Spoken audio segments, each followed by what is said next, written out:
Welcome to the fourth video of the series. In the previous video, we prepared the local development environment.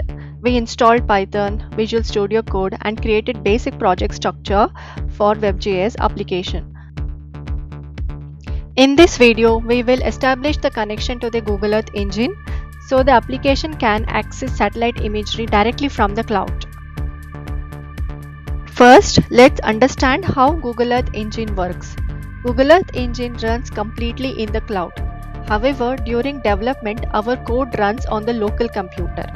So when Python tries to access Earth engine, Google needs to verify that we are authorized to use the service. This process is called authentication. The first time we connect, Earth engine will ask us to log in with a Google account.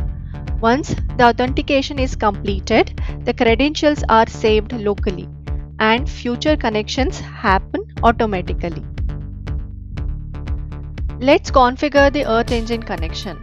Inside the project folder in the last video, we had created two Python files, config.py and app.py. The config.py file is responsible for handling the connection between the WebGIS application and Earth engine. Let's understand the code. First, we import the Earth engine and time libraries. We use the time library to track how many seconds the handshake takes between the local machine and Earth engine.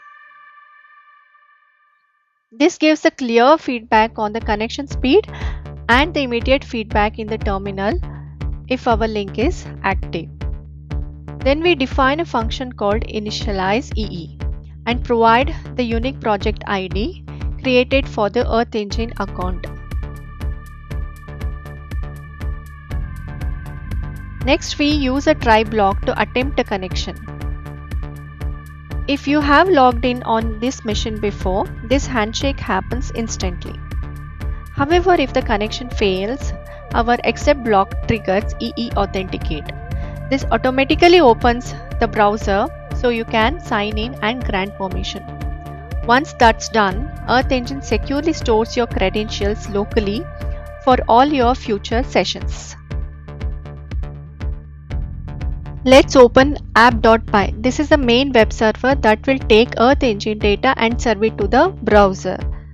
First, we import Flask. Flask is a lightweight Python web framework and Earth engine. Then we import initialize function from the config.py file. We call initialize at the top. This ensures the Earth engine handshake is successful before the Flask app even starts listening for users. Next, we create Flask application using app is equal to Flask name and define a home route. When you visit the site, it will run a function that returns a simple message, Earth engine is initialized. Finally, the if name equals main block starts the server in the development mode, ensuring the web server only launches when you run this specific file directly. Now let's test it. In the terminal, type python app.py and hit enter. Earth engine will check your credentials. If you are already logged in, it connects immediately. If not, a browser window will automatically open. Sign into your Earth engine account to grant permission. Once a handshake is successful, you will see the connection time displayed in your terminal. Now open your browser and go to localhost 5000. If you see the message Earth engine is initialized, that's it.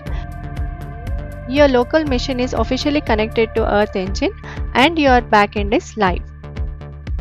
In the next video, we will start building our first Earth engine API endpoint.